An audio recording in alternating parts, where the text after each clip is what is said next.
So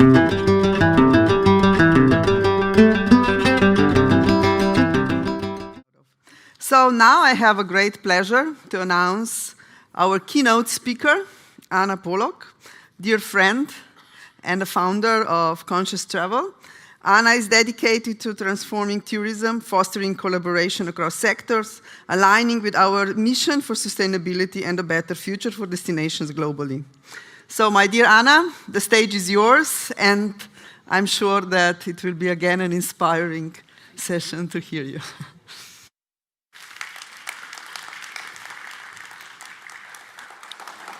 Well, good morning, and thank you so much to Green Destinations for inviting me here and for Visit Estonia for hosting me.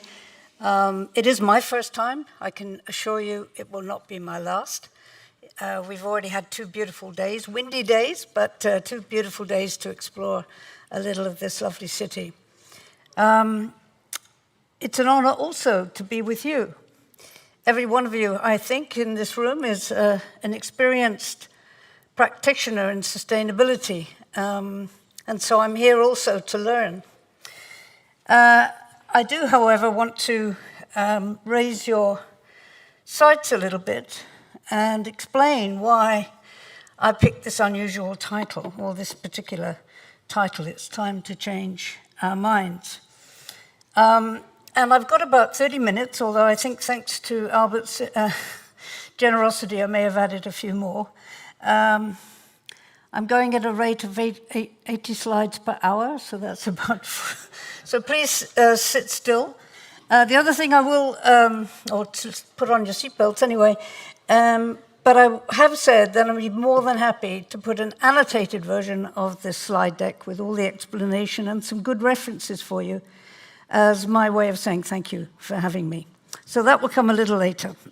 So just sit back and relax. I wanted to start by telling you how my interests, I guess, and my perspective developed. I was very fortunate at the beginning of my career to spend it in Vancouver, British Columbia. I moved there in 1973. From England, which was going through a rough time again then. And I was exposed to all kinds of very avant-garde new thinking on the West Coast. Tourism was also in its infancy, but I had a lot of time to really delve into some of the new ideas that were being formed. And this gentleman, Willis Harman, had a big influence on me. He was a scientist, he was head of the Stanford Research Institute, and he then went on to form with Edgar Mitchell, the astronaut, the Institute of Noetic Sciences. So they really were probing forward. And I had his book now. I looked at it again in preparation for this. And I thought it really, really appropriate. Thank you so much. What he said was, the really fundamental change in societies have not come from the dictates of governments, policies, or even battles, but when vast numbers of people like you and me actually change their minds, and sometimes it's only by a little bit. Now, my sense of it is that that change is going on in the intervening, well, I was there, started there in 1973, and so we're a few years on. And I've watched over that time period subtle but significant changes in the way we think. And even hearing the previous speakers, I would suggest that's evidence of just how far we've come. We've a heck of a long way to go, but I do want you to believe it's possible. So, as I said, I've got quite a few points. I'm going to condense them right now. I'm aware that you've got something like 90 presentations following me in the next 2 days. You're going to have a lot of information thrown at you. So I'm going to tell you what I want you to remember at the beginning while you're still fresh, okay? So I've got 5 points I want to make.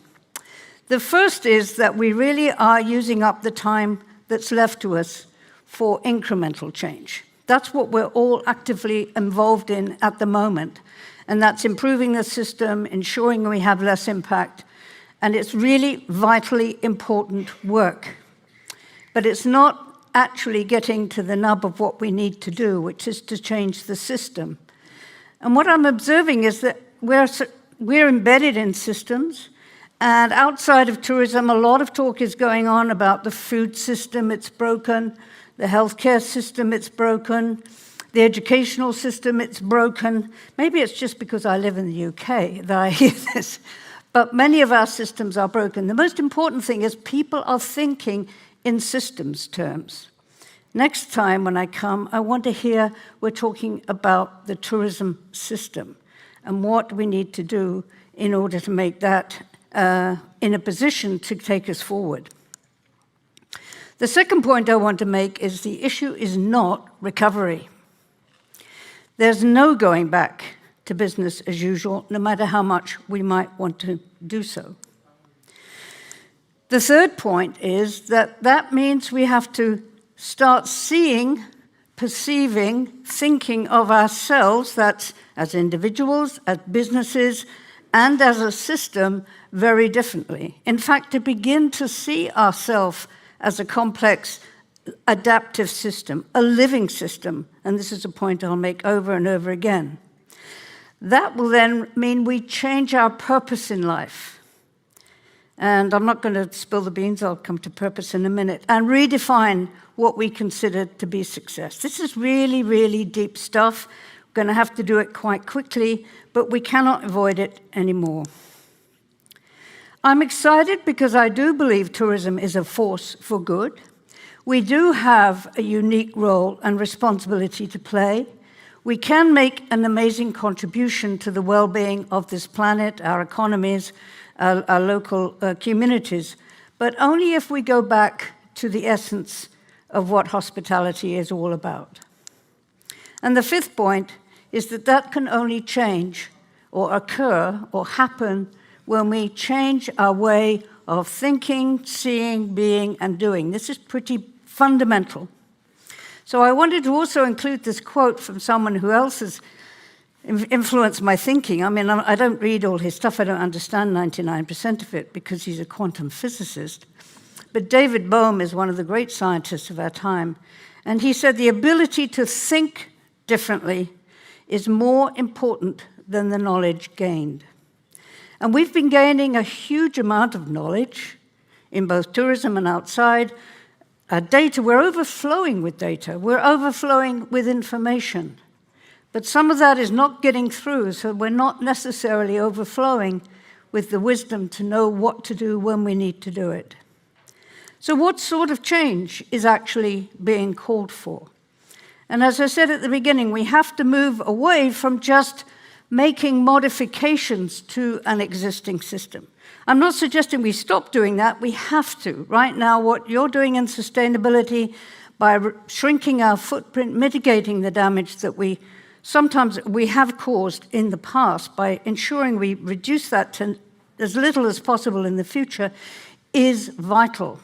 It's a very important, we have to do it. All of us have to do that. But we also have to go to this next step. And the word transformation is appropriate, provided that we all know what that really means. And it's not like I got a new outfit, I've transformed my look, or I've rebranded, I've transformed the company. When we talk about transformation, we're talking about a change in our state of being, in the way we see the world, in our relationship with the planet, with nature, and with each other. That results in a shift in values, and that shift in values changes our purpose every day. The key thing about transformation is that when it does occur, you can't go back. So if you're a caterpillar crawling along a nice green leaf and chomping away, and then all of a sudden you get very sleepy and you basically go to sleep and you curl up inside your cocoon, and those imaginal cells within your body, because science now knows how this process works, these imaginal cells that have been there dormant all this time start to wake up. And they basically start to join up, and eventually there are enough of them that is the DNA of the new form, the butterfly. That's the kind of change we have to make. So first of all, we have to wake up, then we have to join up, and then we can go on to be truly transformative. And I think that's what every one of us is capable of contributing to, and I hope this inspires you to think of it that way. We have to change because we're literally out of sync with the natural world. This is a pattern of nature. Everyone, you're looking at a pattern of nature at work right now. I'm getting a little older. I don't think as fast as I used to. Okay, I'm sort of up that mature graph at the top there. Some of you are really in the middle. You're growing, you're learning, you're exploring, that's great. But everyone, it eventually comes to an end, all right? There are no straight lines in nature. We cannot grow forever. So that's the natural thing to do. We are not doing that in tourism at the moment. I would argue that this isn't change. This basically is a repeat of an old pattern. And I'm going to be quite forthright today and take a risk, but I do think we're guilty at the moment of what's called cognitive dissonance, which is holding two completely different ideas, whether it's on one side of the brain or the other side of the brain, at the same time. So, for example, right now, everybody does want to bounce back. That's understandable. We thought we were almost invincible. I can remember in the 1980s and 19s, we thought it would never end, all right? We bounced back with the previous economic recession. Oh, we can handle a pandemic. Well, yes, but look at what happened. 20 years of growth got wiped out overnight. There was a lesson in that. Have we learned the lesson? It's natural to want to recover. A lot of people were severely damaged and hurt as a result of that pandemic, and we want to try and heal it, but we can't heal it by doing exactly the same thing again. Other pandemics, not necessarily pandemics, but other shocks are out there on the horizon.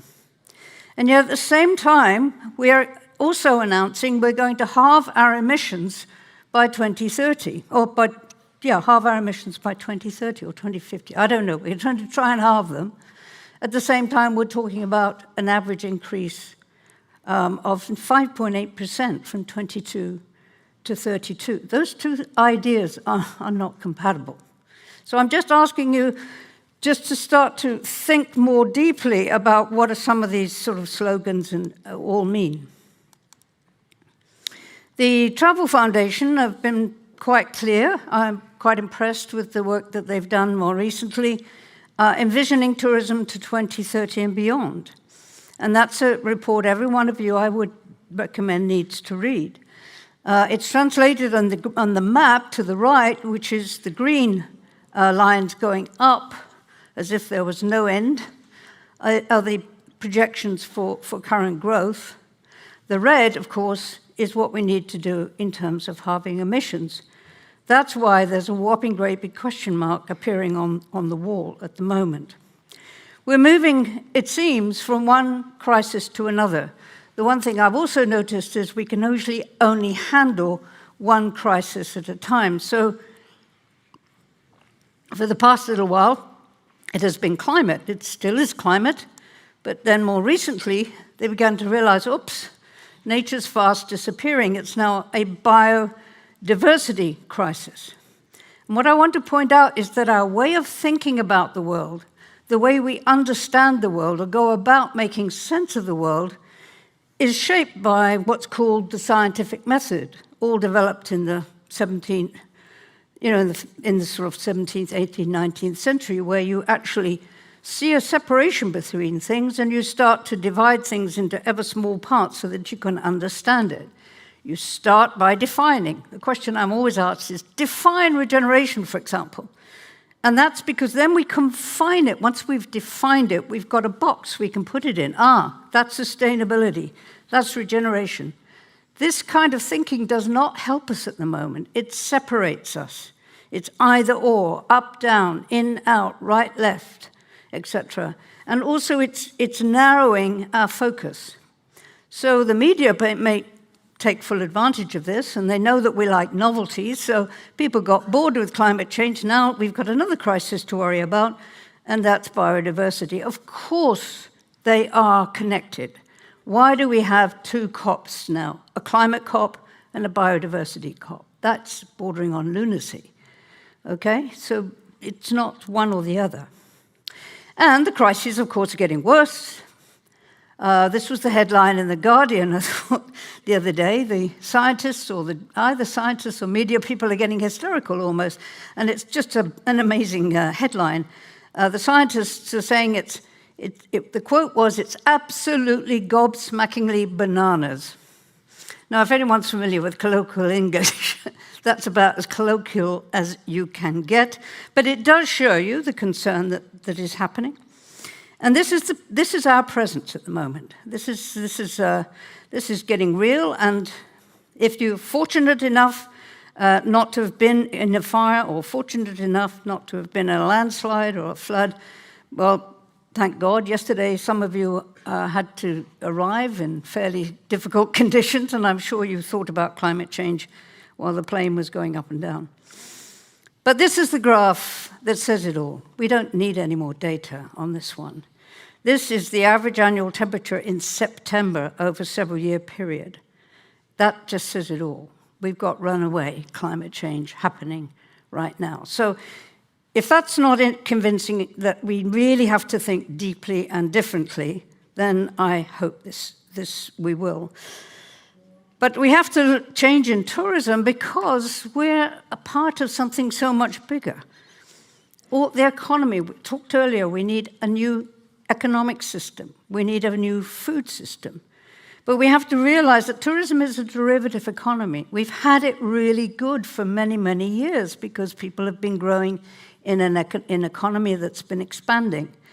I'm not saying it may not continue to expand. And by the way, I'm not a doomsayer, but I cannot stand up here in a conference on sustainability and say, don't constantly keep in mind just how serious the situation and how we have to collaborate, which is why listening to both ports talking to one another is joy to my ears. It's seeing that we are all part of one planet.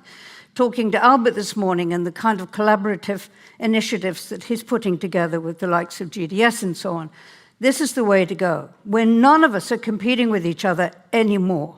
And I say that to all my fellow consultants.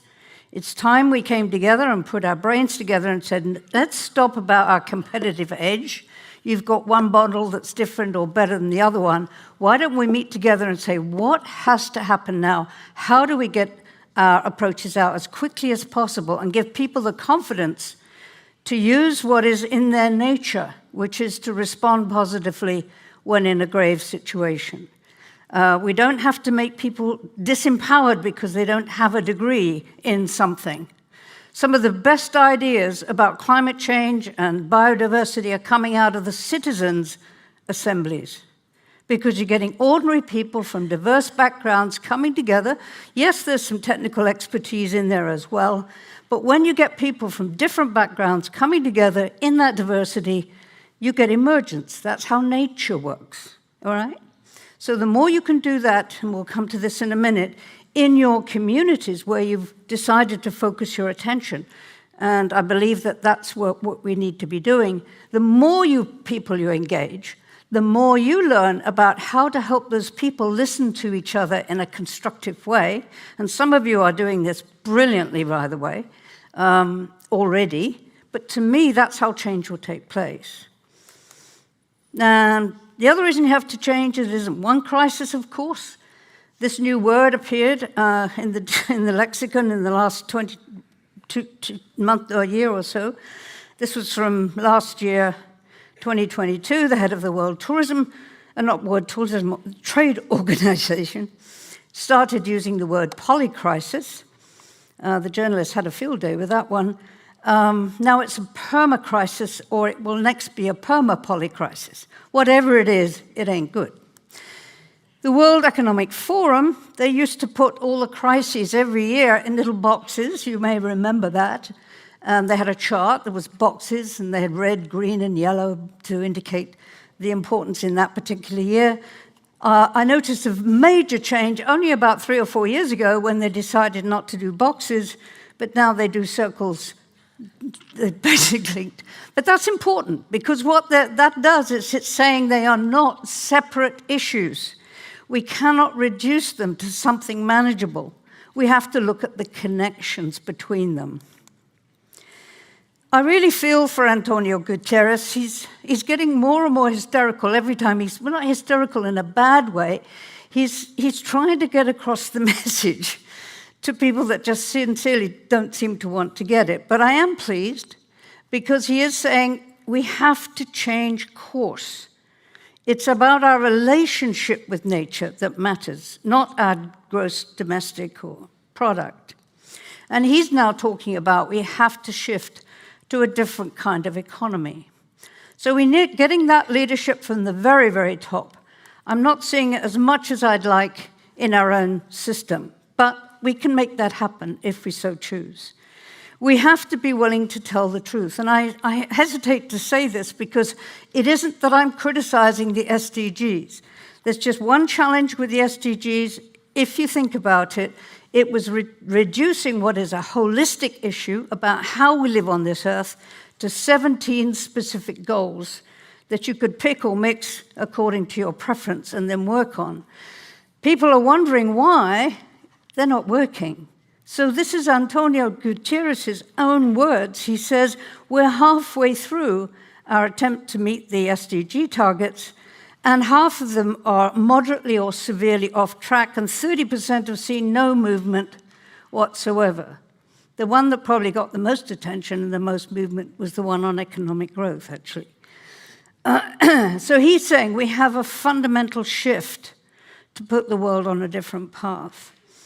And what I'm saying is if you take a big, big picture view of history and where we are, all of those people far, far more skilled and knowledgeable than me, but from whom I have learned, are saying that we're in the biggest transition in human history since the scientific revolution.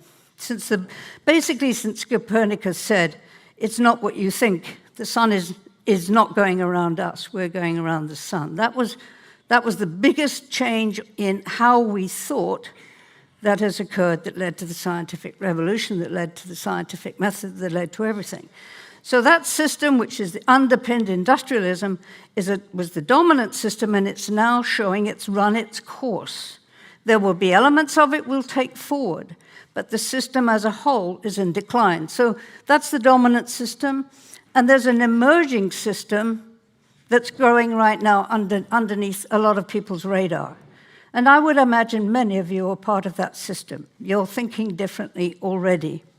So the key thing then is to join up. So the little blobs on the bottom are all little, you can see it, any metaphor you like. They're either people joining up and holding hands, they are those imaginal cells in the butterfly, whatever it is, but the system is going to emerge. But what is it really going to take to make that transition happen? And that means we have to look at the root cause of why we're in trouble. And it comes back to my opening slide. Einstein got it right. So this tree, of course, shows we look at symptoms, we can then define the problem, and then we can go deeper into the root cause beneath. And I know everyone says, I quote Mr. Einstein all the time. We all quote him, actually, a lot of the time, and no one takes a blind bit of notice of what that means. He says we can't create a new world if we use the old thinking that produced the one we're in trouble with right now. And the root cause is the way we perceive the world, our relationship with nature. Indigenous people don't have a word for nature. They are nature. They don't have a word for wild. They are wild. Then for them, it's natural. So their worldview, the way they see the world, is very different. It's closer to what, again, a very famous ecologist, Gregory Bateson, said in the 1940s, that the real problem is we just simply don't think the way that nature thinks. We need to learn how to do that. And the beautiful thing is we can. Now, you'll see a little bit of some errors here. I'm going to leave you with 3 steps forward. I had hoped to have 5, but I thought I'd be out of time. Maybe I can put the extra 2 in, but today I'm going to actually focus on 3. The first one is we need to change that shared understanding of how the world works. We need to understand ecology. We need an ecological literacy. We need to begin to understand complexity science. network science, because we are a network. We're not a hierarchical industry in boxes. And the current science is helping us. These are just 4 people. I would love you to start learning about what they say, and that's why I'll do an annotation for you. They all have something that's very important to our work. Quantum physics, David Bohm, everything is connected. It's all energy. Every single thought you have, every single word you have, every single action you take affects the whole. That's very different to hearing, "You're nothing but." I grew up with that phrase from science, "You're nothing but." Okay, but you're everything, and you can make a difference. Fritjof Capra, Living Systems.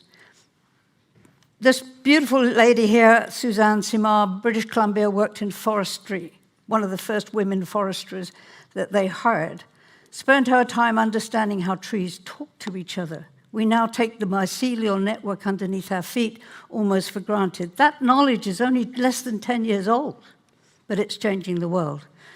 The other guy, very famous professor living on the Isle of Skye, who's looked at how our brains work. Indigenous knowledge, we're much more open now to listening to people from other world views, and it's absolutely vital. Sitting here, even if you go into small villages in Estonia, you'll find elders, older people who can remember some of the tales that they were told. They are indigenous to this place. They may not see themselves that way, but we need to tap back into the roots of our culture in order to find and extract the wisdom here from there.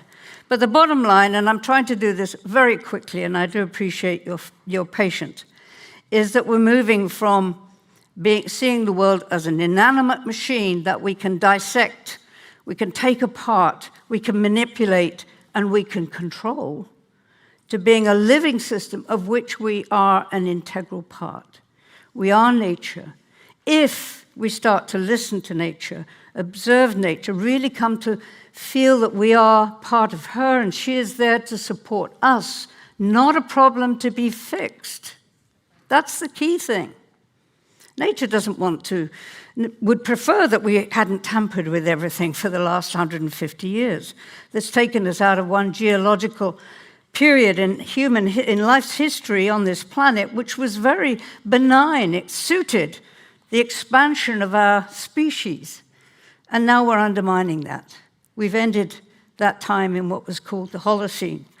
It's over, folks. So now we're going to have to work cooperatively with nature in order to go forward. So we do have to change the fundamental narrative that underpins everything we've done. And I'm not expecting you to get all of that today. But if you want a very good explanation of how we got to where we got, this guy, Damon Gameau, is an Australian filmmaker, a concerned parent, went out and taught himself. He did this beautiful TED talk. The link is there. As I say, I'll let you have annotated slides. Watch that. He really explains how we got into the fix we're in right now. So we need to speed up this journey. Some of you will have also seen a slide like this. Whoops. I don't think I have a pointer on this, but basically it's showing that we're moving from a way of being on the planet that was essentially extractive. Nature is a resource. We take from it, we make something of it, we consume it, we throw what we don't want away and create waste. We all know that old model doesn't work anymore. That's why we talk about sustainability. We have to now cut our waste, cut our impact, cut our footprint, and do less harm and ideally no harm. I mean, what we heard this morning is an attempt at enabling the ferries to cross back and forth without doing any harm at all. That's possibly what net zero means. Now we're realizing that that's not going to be good enough. We've harmed a lot of the planet. 60% of the land of Earth is degraded. It can't produce food anymore.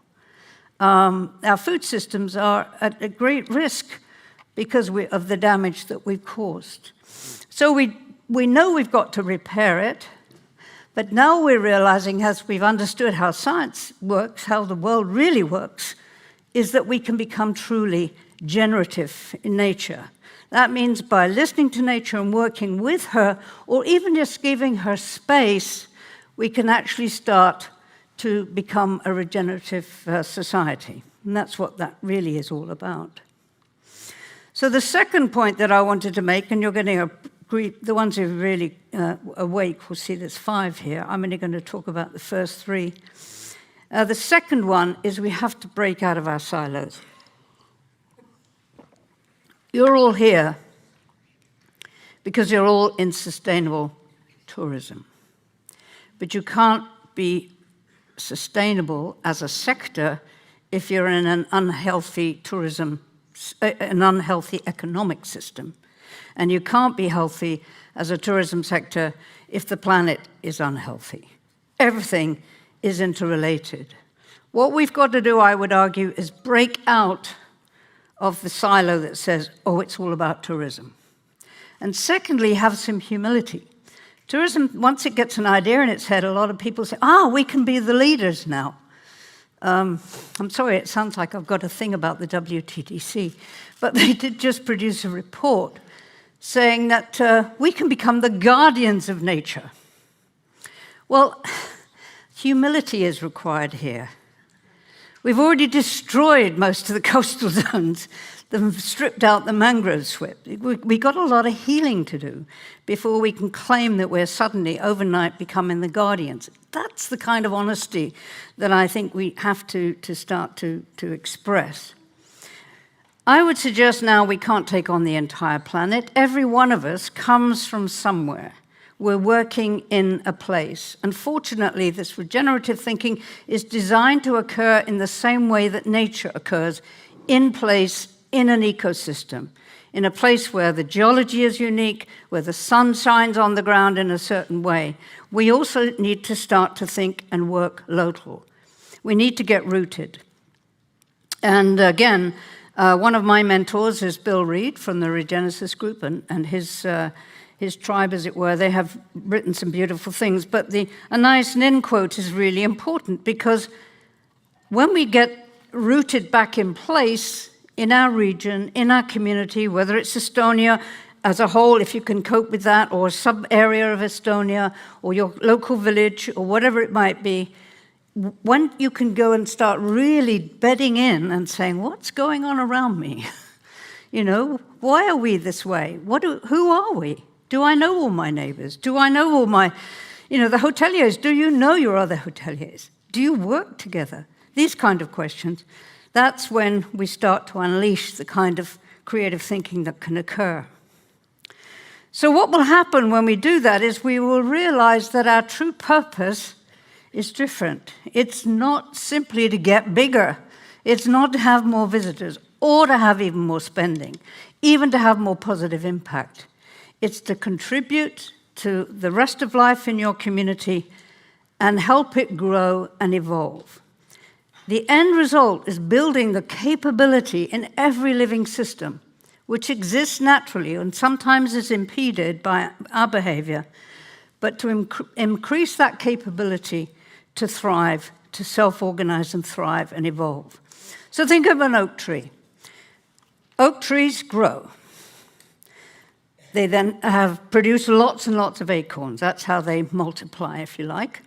They have a unique relationship with squirrels that run around with the acorns and plant them for them, because they can't blow those heavy acorns very far away from their base. The acorns, some of them turn into saplings, like this one here.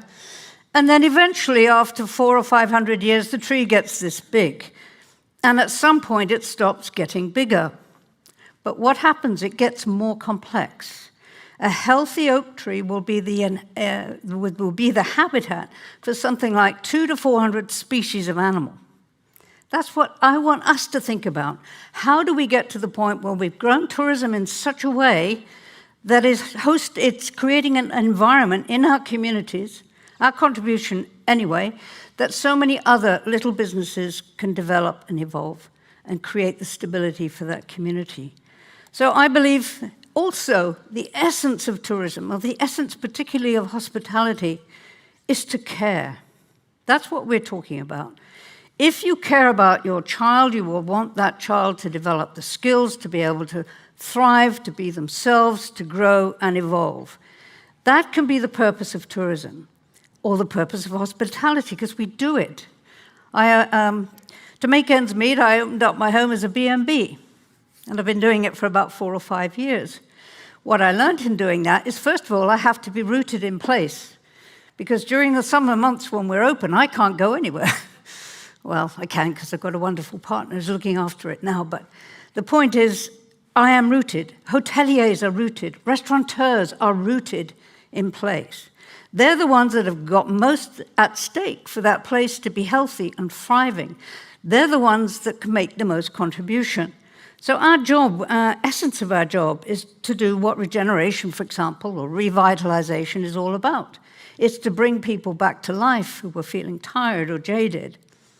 The other thing that we do brilliantly, as you're doing here, is we connect people. We connect strangers. We convene meetings.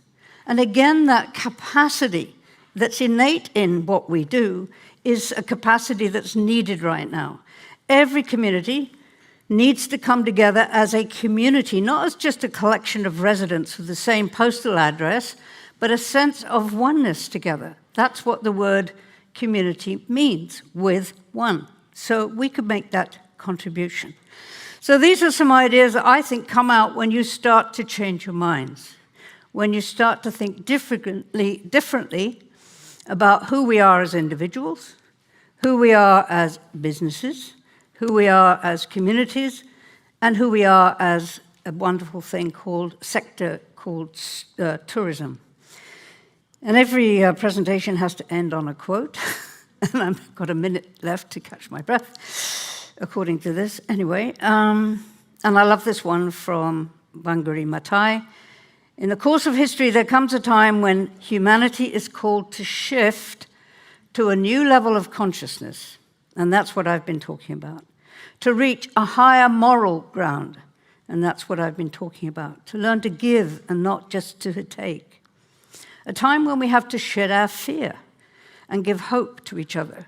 That's why this meeting is so important. You're going to be giving hope to each other because you've been working and you want to share your achievements and your successes and work together on your problems. So let's give hope to each other.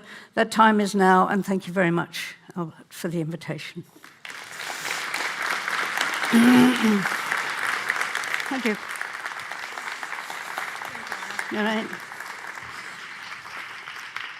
Thank you, Anna. I think this was a great inspiration for us all and a great introduction to this Green Destination Conference. I think it's a great message that we need to change our minds and change the way we think. And this is what is a better opportunity than a conference like that? And let's have this as a motto. Let's have this as something what we maybe try to answer through all the panels which are on today on the program. Have that in the back of our mind and think about those questions. I think it's a really good starting point, and it's maybe a good starting point also for a little bit of shift of how we talk to each other on conferences like that and how we try to make some conclusions out of it. So I encourage you to have that in your mind and talk about that on the panels that you're going to be participating, talking about, or just listening. So now we came to the first part of the conference. It's the end of the opening part, the opening session.